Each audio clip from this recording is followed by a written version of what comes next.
My name is Lars Kronmark. I am the chef instructor here at the Culinary Institute of America, and today we're going to make a stuffed portobello mushroom. The mushrooms will be stuffed with U.S. medium grain brown rice. Stuffing mushrooms is a classical preparation. You can stuff bell peppers, you can stuff squash flowers, potatoes, etc.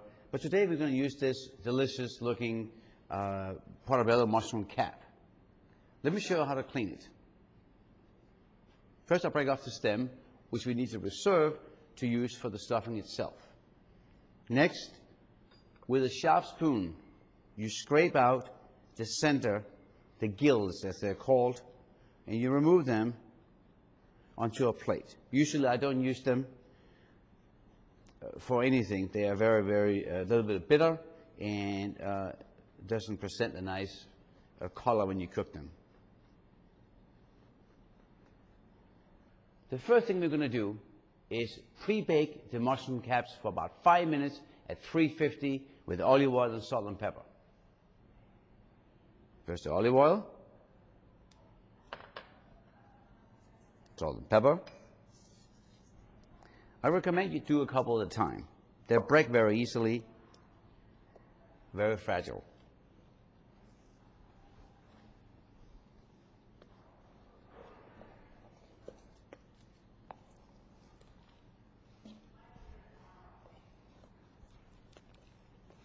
Let's now bake the mushrooms for about 5 minutes at 350 in our preheated oven.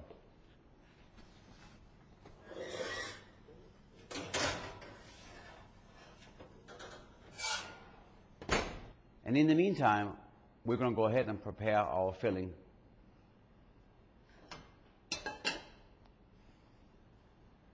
First thing is to render our bacon.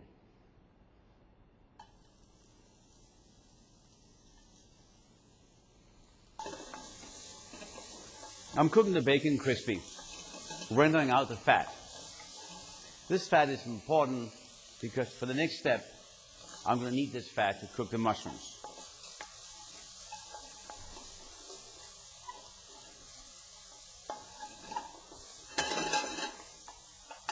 The bacon is now ready, and one idea you can do is you can put it on top of your napkin, paper napkin, and reserve for later use.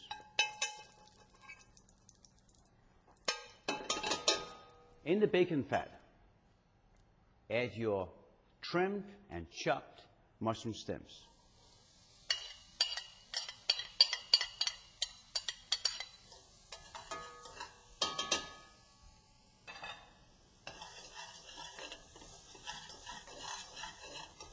You want to cook this for 2 or 3 minutes until the water, the moisture, is cooked out of the mushrooms.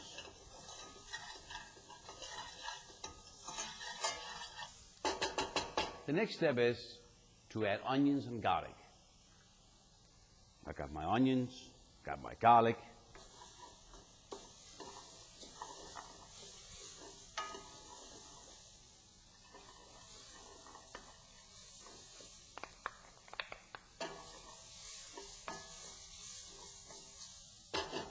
Garlic.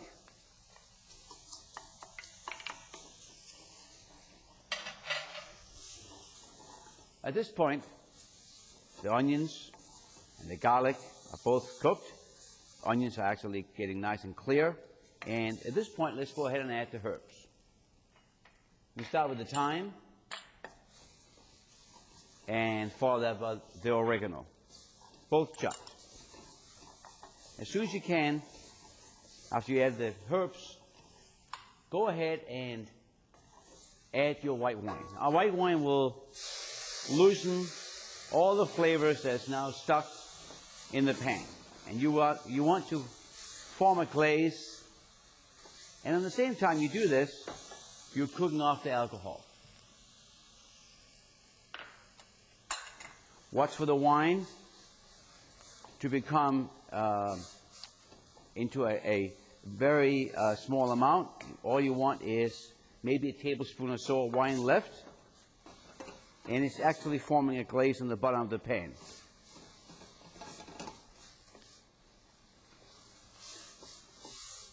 At this point, the wine is almost gone. I add my pre-cooked medium grain rice.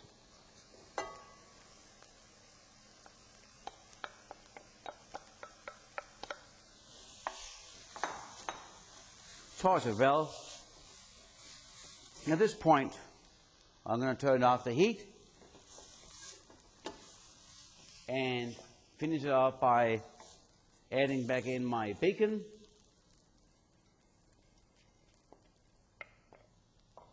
scallions,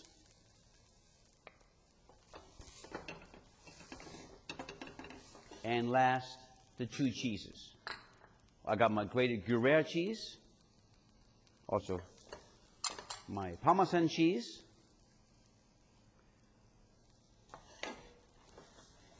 mix this well together. Don't forget a little bit of salt and pepper in the end.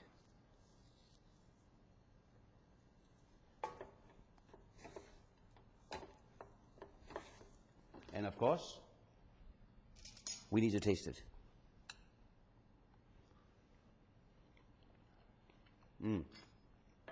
Delicious. Okay, let's go ahead and take the mushrooms out.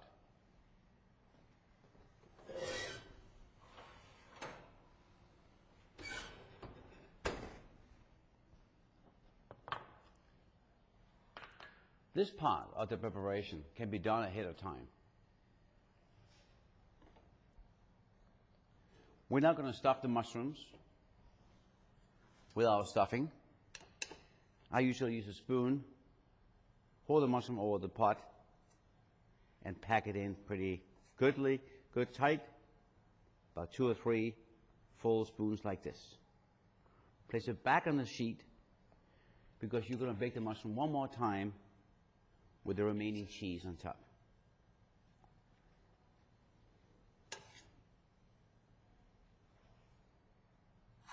A little bit left here,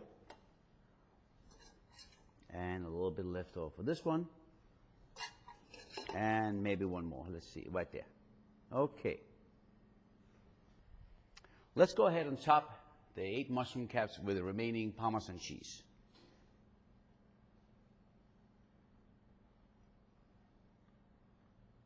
Let's put this back in the oven at 375 for 8 to 10 minutes, or until the cheese is brown and melted on top.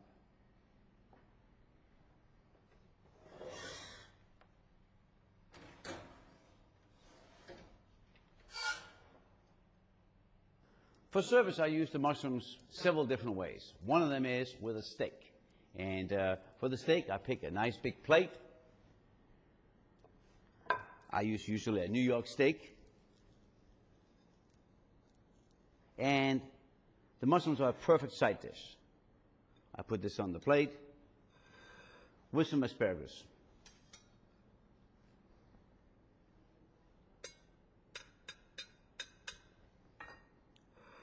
Here we have the stuffed portobello mushroom used as a side dish. And for that, a little bit of color, we have a little bit of chopped tomato concassé on top, and that will look really nice. Here we go. Now, for a vegetarian option, since we don't have the meat, we will give them 2 of the mushroom caps. Let's find 2 of them here. And let's also give them a nice portion of asparagus.